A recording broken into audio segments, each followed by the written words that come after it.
आदाब, मैं हूं आपके साथ अबू हुरैरा और आप देख रहे हैं मुल्क का सबसे अहम बहस का प्रोग्राम। मुल्क में जब जब भी इंतखाबात का दौर आता है तब तब किसी न किसी बहाने मदारिस पर निशाना साधा जाता है।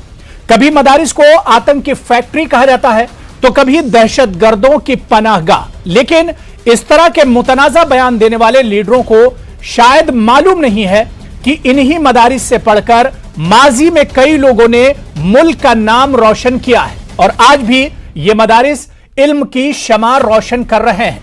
आखिर मदारिस को लेकर इस तरह की बातें बार बार क्यों होती हैं, आज इसी पर हम बात करेंगे, क्योंकि हम भी कहकर ही मानेंगे। आपको बता दें कि आसाम से जो शगुफा छोड़ा गया था, आसाम में मदारिस का इशू जिस तरह से उठाया गया था, उसके बाद मध्य प्रदेश और महाराष्ट्र में बीजेपी लीडरों ने इस पर मुतनाज़ा बयान दिए हैं। आखिर यह महज इत्तेफाक है या इसके पीछे कुछ और है? आज इसी को हम प्राइम डिबेट में समझने की कोशिश करेंगे। बहुत खास मेहमान मेरे साथ डिबेट में जुड़ेंगे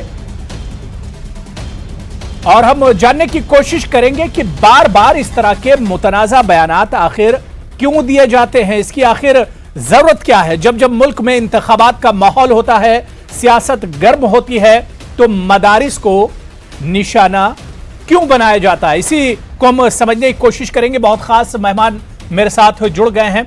बहुत जल्दी अपने मेहमानों का आपसे तारुफ करा देता हूं। मेरे साथ